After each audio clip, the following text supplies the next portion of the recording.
Thank you very much. Okay, so at this time, we'll welcome up our second speaker. And this is a second of our four talks on patient-centered neurotechnology, navigating the innovation landscape. And Michel Decré has a very interesting background. It's almost too... I encourage you all to read the biographies that are on the website. We won't have time to describe them today, but everybody's got one that's impressive and could fill 20 pages. But Michel is an engineer in applied physics, and he's had a path where he's contributed to the development of things like the Blu-ray disc, and he also started and led Philips Research's implantable neurotech program, which then turned into a spin-off that was acquired by Medtronic, which is a place that Tim also worked. So in 2017, he co-founded Salvia Bioelectronics, and he's been an independent consultant since, and he has most of his efforts around a project with in-brain neuroelectronics, and I welcome him to speak more about his work today. Thank you.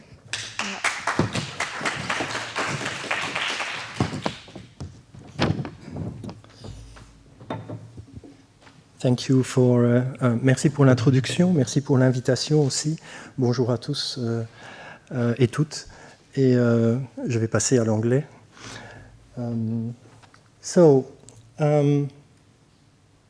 Yes, like Tim, I have to start with some disclosures. First, I will be talking about some of the technologies, but contrary to Tim, all of them are not yet introduced in the market or admitted for commercial applications. And I'm a shareholder of two startups, Salvia Bioelectronics and in-brain neuroelectronics now, and I serve as a board member on in-brain. Today what I want to do is bring you very abruptly from the very patient-oriented and blending of technology and patient needs to the harsh world of running a startup and trying to get a product to the market. And I will first tell you a little bit about my motivation, what got me here, and then I will go to describing or defining innovation, describing the life cycle of startup through several phases.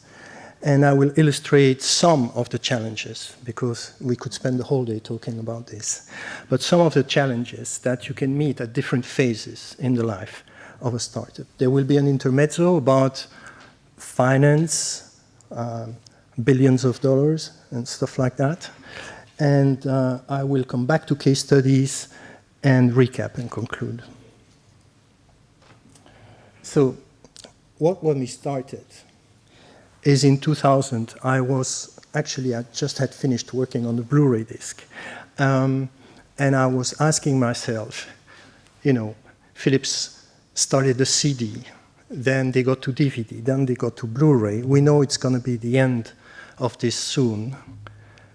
And why am I doing this work? And I saw this series with the brilliant Susan Greenfield on the BBC that really got me started on the brain. And it's a wonderful object, isn't it? It's not an object, it's part of us. It's got 85 million neurons, a billion neurons. Each of those neurons has an incredible connectivity of 10,000 average connections to another neuron. The memory capacity of the brain, there are estimates, you will find them on the internet, but I have reasons to believe that they are vastly underestimating the capacity of the brain, because as those of you who have attended the lectures by Professor Lacour, the very structure of the central nervous system of the brain, consisting of neurons with membranes, with ion channels, concentrations of those, concentrations of synapses, expression of genes within the neuron. This cannot be translated into a computer architecture or in equivalent of megabytes. I deeply believe that, even as a scientist.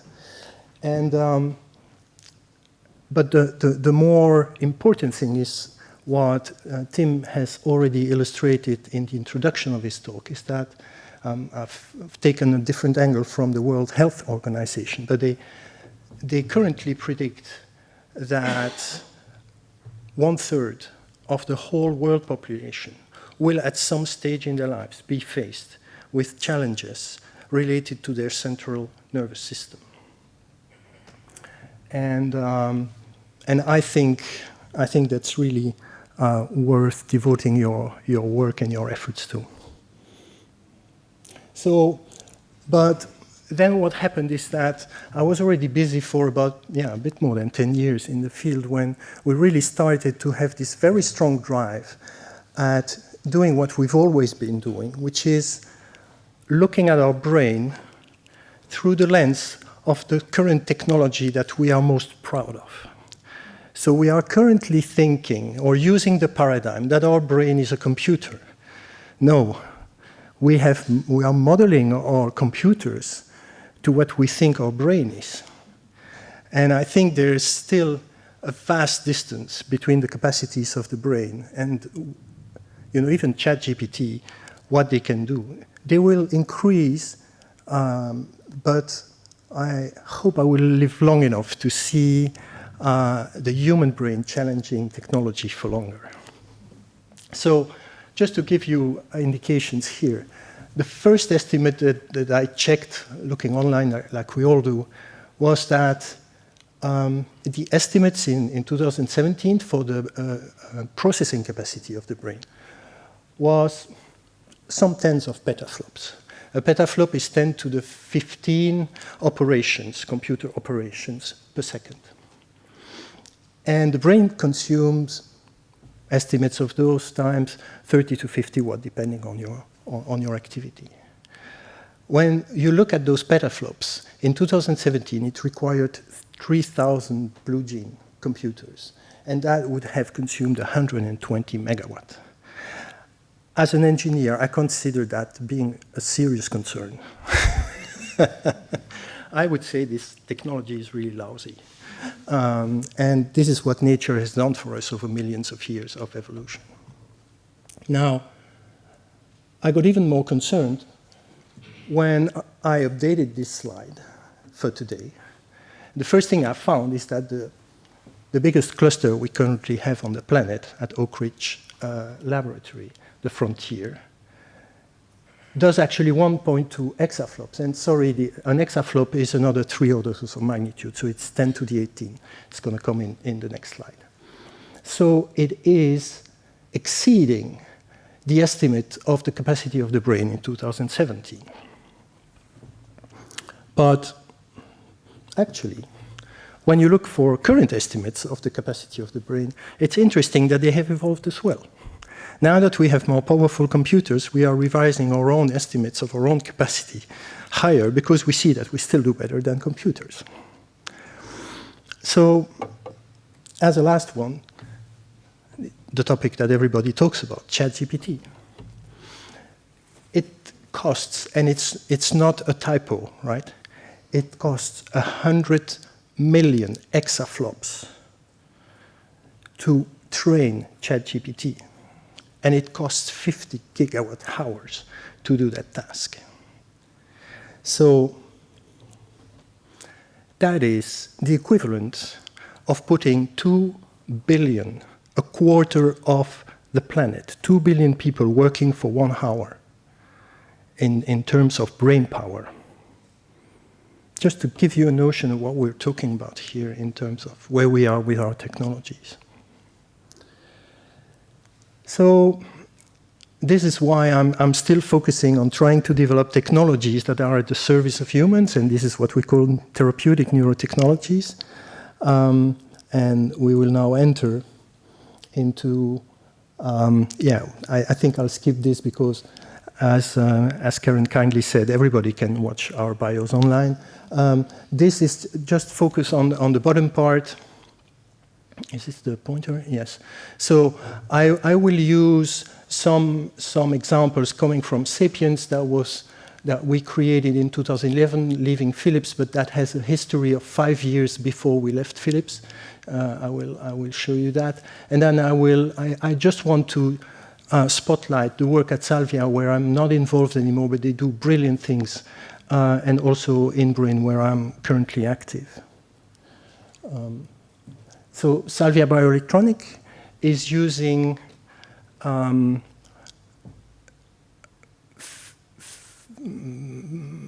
well, it's peripheral nerve stimulation on the supraorbital nerves here and the occipital nerves that are innervating from the back of your neck for migraine and headache, chronic cases of migraine and headache.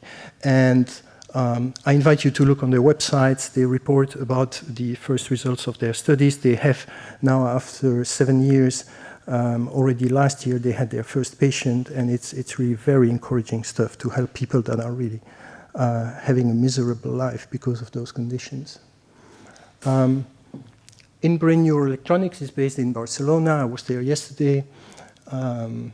I am indebted to the colleagues over there, Karina Aguilar, the CEO, and the whole team behind for what I can show today.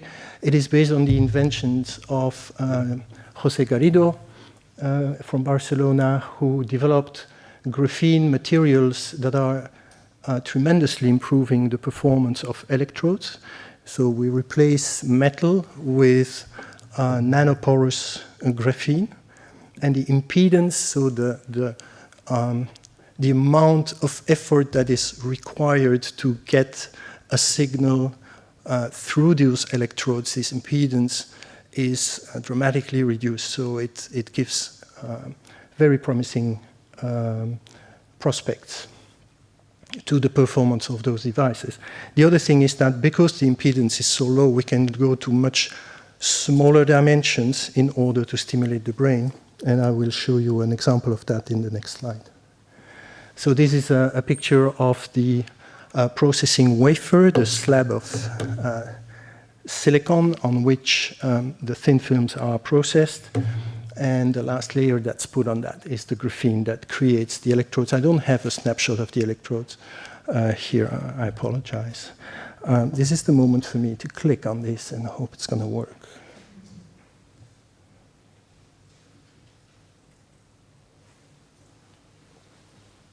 I was fearing that I can see it here, but it's not projecting. Can I do something about this? Maybe I have to exit presentation mode.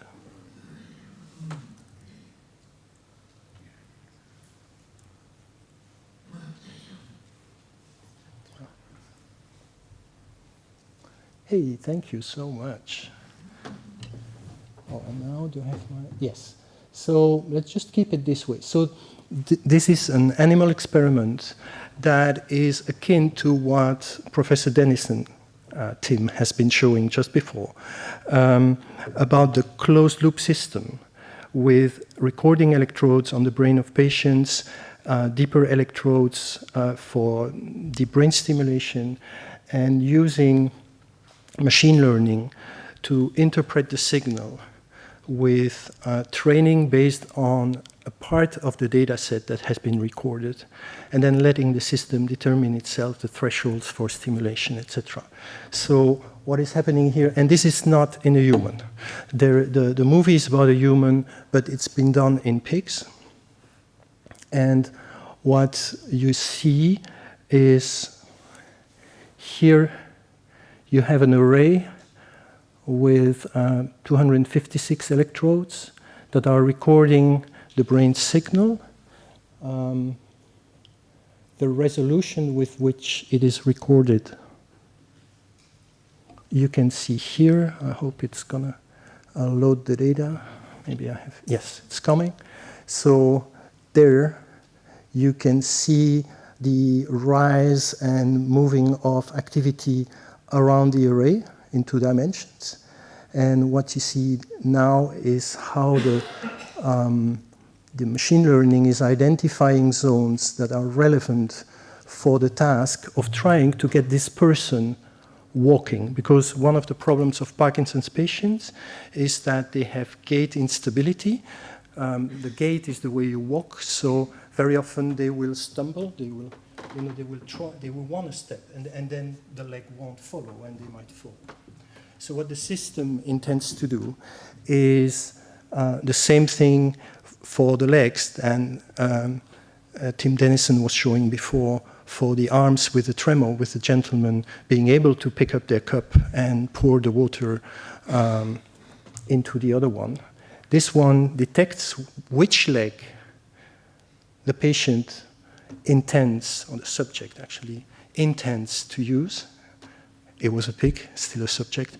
So which leg the pig wanted to move, and then sends a signal from the stimulation array into the brain. And I figured out how to start this.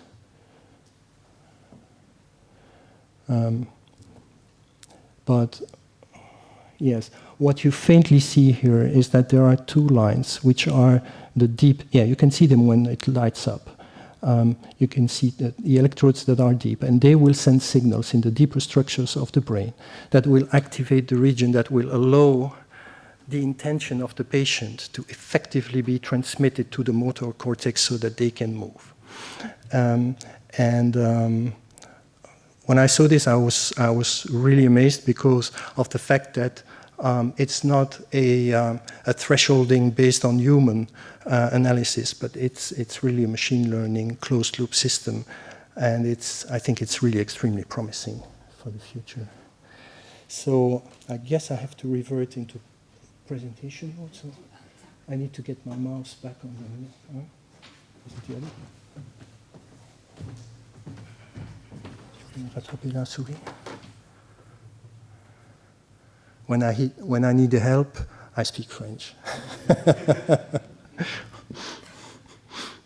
Merci beaucoup. All right. So this was showing the work of the companies that I'm consulting with at the moment, and now let's dig into what it takes to set up a company. And to try to get the money, basically, that you need to do the work and to hire smart people and do all the hard work that's going to hopefully one day deliver a new product and a new therapy for patients, because that's what we all do. There are many definitions of innovations, but the one I like most, and it's a very humbling one, it's that it's the practical implementation of ideas that result in the introduction of new goods or services. It's the Wikipedia definition that I took. And what it means is that you have not realized innovation until you are actually selling a product, or maybe not selling, you might give it for free, but until a product is available for people out there to use, or a service, or anything else. If you're doing something that doesn't lead to that, you may be doing discovery or research, etc. But innovation is about bringing something new to the world that other people can use. And I have to humbly admit that currently none of the neurotech companies that I've tried to set up or helped has eventually led to a final product. It's not exactly true. I will tell you later why there is a little spark of satisfaction, but it's an accident, actually. And the only product that I really contributed to, and that is in the market, well, no, there's two, but it's the Blu-ray disc system. I have a micro contribution into that, but not in neurotech, because it's so damn hard, if you pardon my French, as they say in English. Right, so what does it take? It takes an idea, of course. It takes a lot of ideas, actually, many ideas that accumulate. It takes a lot of hard work, and sometimes it's exactly like this picture of the very French Camus Sisyphus, using, the eternal effort of humans and still not despairing. That is what Camus brought to Sisyphus. He said that we have to imagine Sisyphus being happy. And it makes you happy trying, even if the rock falls down. it makes you happy trying again. And you step down the mountain and you try once more. And it takes money. And for that, usually we need to find other people who have the money and are ready to give it to us. When you have that and you're also a bit lucky, then eventually a device might come to the market and some people might make a big bunch of money. You might have yourself as a founder or as a collaborator a bit more money on your bank account, but that's not always the case. And most of it, more people feel well. And as you've seen, there's a lot of people who are waiting for improvements in therapies for their lives. So through which phases are you going when you do a startup? First, there's a long phase, which is called pre-seed, which is research happening before you can even think or dream of going to an investor and asking them a couple of millions or a couple of 100,000 euros. And you have an insight on the market, on a need, preferably. You make an invention and you try to prove it preclinically. In our jargon, preclinically means with animals. It's before going to humans. And that's the gate, so the milestone that you want to reach in pre-seed before you can go and raise money is the proof of concept. So once you have that proof of concept, you can start to think of spending some of your time doing a business plan. But usually the organization within which you are, although it's changed nowadays within academia, they have budgets for creating business plans.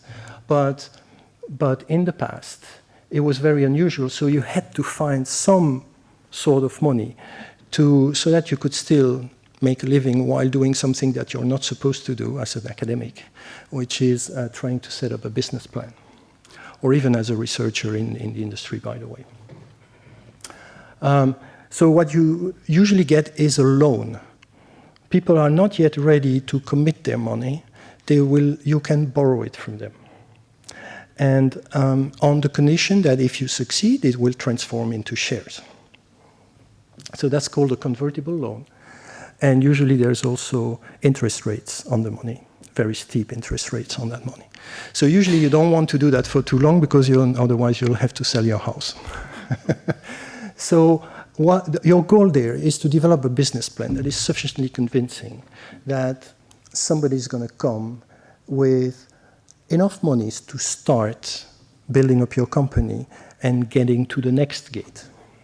So when your business plan is valid, and sometimes you need to improve your concept going from this to there to convince investors. I will give you an example of that. Then you enter in what is called Series A. So it's the first raising of money. And Tim Dennison is very modest, but his company, Amber, has raised very recently $100 million. Is dollar? Yes, dollars.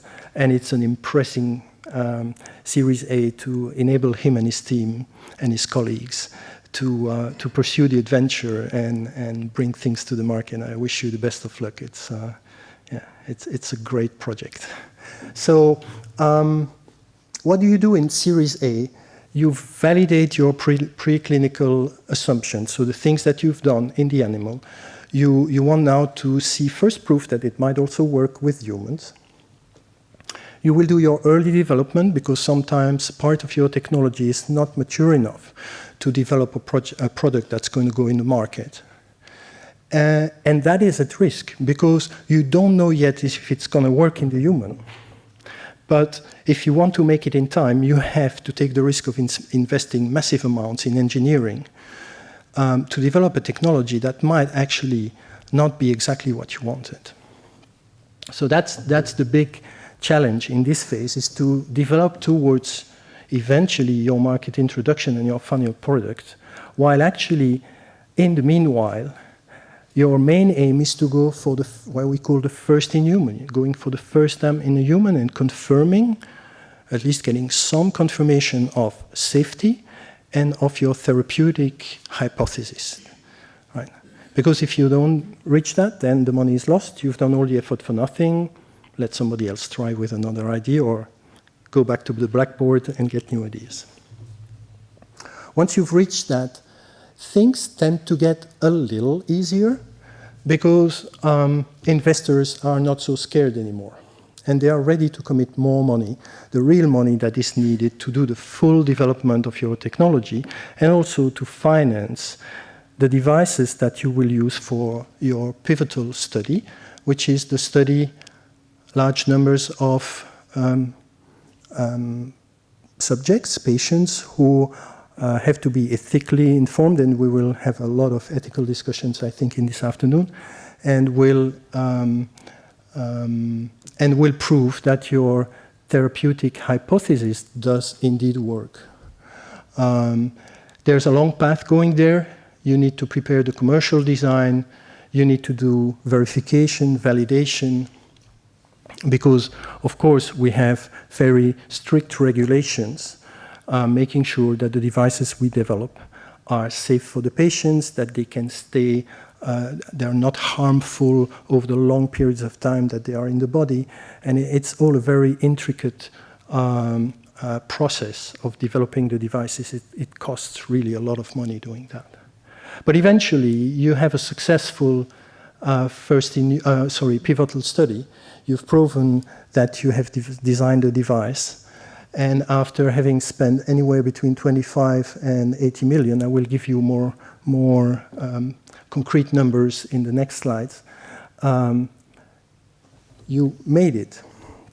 You can start with market introduction, and I think that André Mercanzini, who will speak after me, will testify how hard it is to bring things in the market. I've never been so privileged to be confronted with that.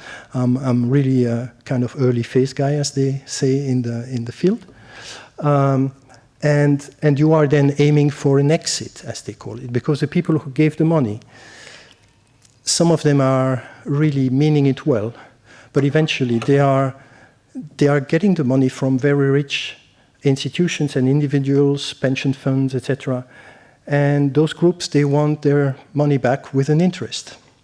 That's also a reality. So I will now go a little bit into that, how you reach an exit, what you need in an exit. And exits, it's when you can pay back the money with a steep interest to those who've invested.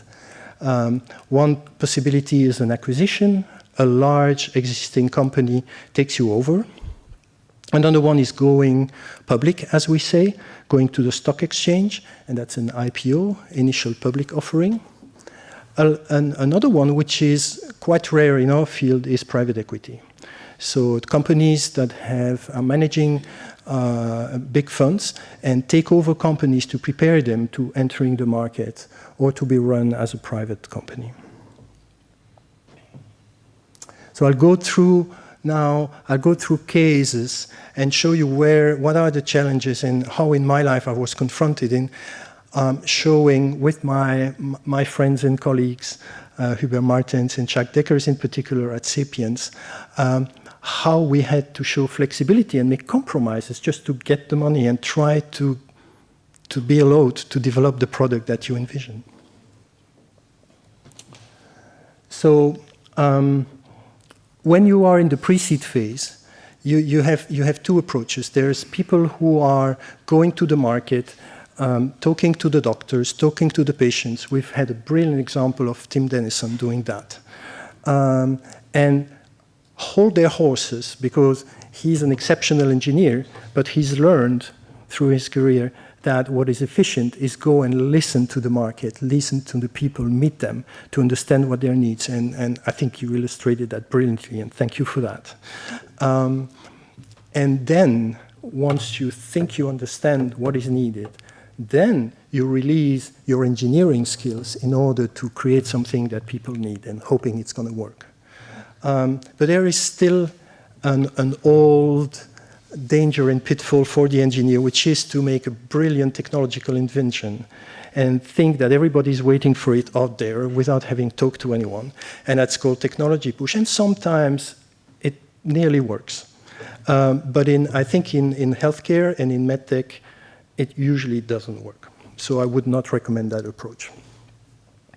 What is also important in the pre-seed phase is that you protect yourself, and you do that by filing a few patents they give the illusion that you have some protection, but it's a kind of agreement in the field that you need them in order to start your company. And I'm going to give you 2 illustrations. Will I? Well, I will start with Sapiens anyway. And just to give you an impression,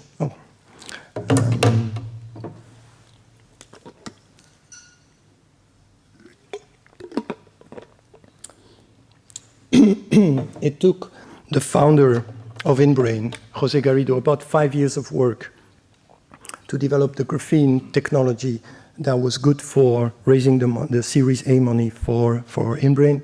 It took us, with Hubert and a team of about 12 engineers at Philips, it took us 5 years to get the first proof of concept to also raise our Series A. I won't linger on that because this is deep brain stimulation. Tim has brilliantly introduced it. And our insight, after having talked to doctors when Tim was working at Medtronic and I was working at Philips and we hadn't met each other yet, talking to doctors about what the shortcomings were of the, by then, only device in the market, which was from Medtronic, was that sometimes people had side effects when trying to increase the intensity of the stimulation from one of the annular electrodes. So this would be the tip of the lead that was deep in the brain of people. And you can see here a diagram of the region when you want to stimulate, and the lead at 10 centimeters deep in the brain is positioned within a millimeter or 2, but that makes it not central accuracy, so it doesn't make it central to the actual target. Then you raise the voltage, you deliver more current into the brain, and then here you see a leakage. This here stimulates a region that you don't want to stimulate, causes all sorts of side effects. So that was a deterrent because people were understandably scared of having side effects and the therapy not working because they couldn't raise the stimulation to the desired therapeutic effect. And so we thought, well, you know what, we work at Philips, we have a lot of experience with microfabrication, so we think we can make microfabricated tips with many electrodes distributed in all directions around the lead instead of a ring, so that we could just deliver the stimulation on a side of the lead, so that instead of also stimulating here, we could just switch off those electrodes and not leak into the undesired areas. That was the primary insight combined to the technology proposition. And what took us 5 years to do is to build a first prototype, sorry, go to Cleveland and have access to one of the non-human primates, the monkeys who were being studied there, and use one of them to investigate our prototype leads. And what you see here is a view from the top. When do you get a response of the jaw of the subject, and when you get a trigger in the hand of the subject. And by going towards the center of the brain or to the side of the brain, to the front or back, you can see that the threshold, the intensity before which the jaw would be triggered is higher, so you can stimulate stronger before you get the jaw contracting. You have to stimulate stronger here before the hand will respond. And meaning that the part of the brain that is related to contracting the hand is more non-anterior, right? And this was proving that we could have an observable response in the subject that was selective and was going to different regions of the body. I'm taking too much time. I'm seeing I have another 5 minutes, more or less. Yes? So I'm going to speed up a little. But that was good. That was really what I called the ticket to the Series A. This is the sort of data in animals that any investor wanted to see before entrusting the money we needed. So then you want to raise the initial money and you need to make a business plan.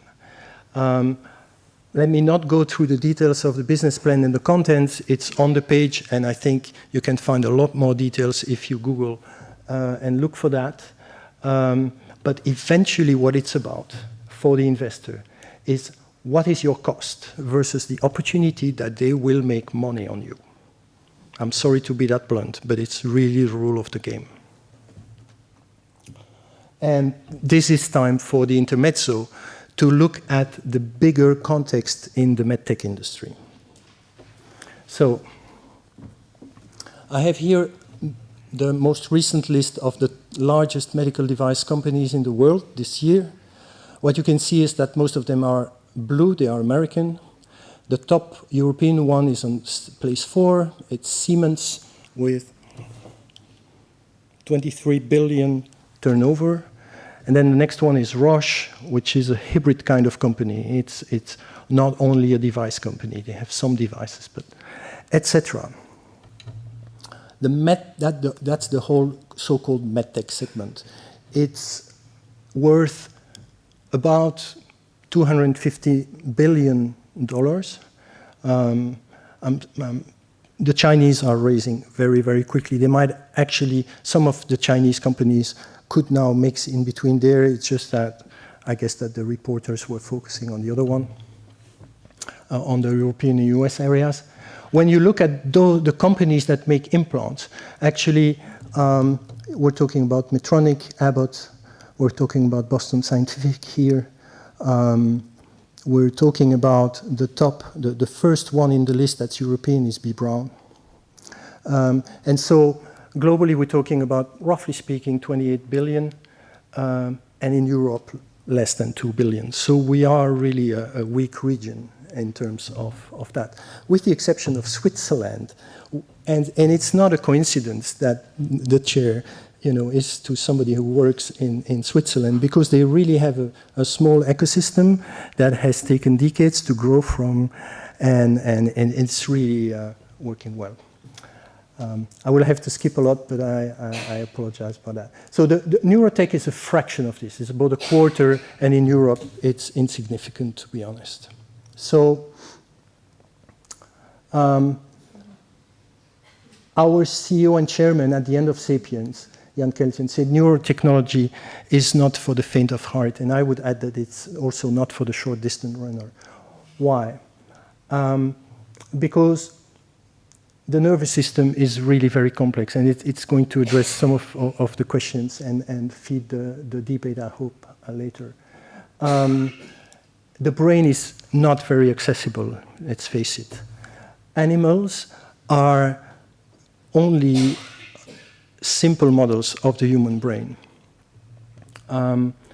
Non-invasive methods are insufficient, spatially and temporally, in order to get more insights in the brain. They're getting better, but we're still far from being there. And the de-risking on the technology is in a loop where you can't really de-risk on the real thing until you have developed it, and then you find out it doesn't really work, and then you have to redesign. And it really costs a lot of money in order to meet the necessary and useful measures of regulatory, of regulations, basically. So this is raising the risks and challenges tremendously. And this is impacting the nature of the game. This is for reference. You can look at this is a list of the most recent startups and their exits, etc., and failures. But the lesson here is that, on average, it takes $150 million to get to success. It takes, on average, 7 to 8 years to get to success. And at that stage, usually it's an acquisition or an IPO, going to market. And those exits are in the order of 100 million, so raising from the market 100 million when you go to the market.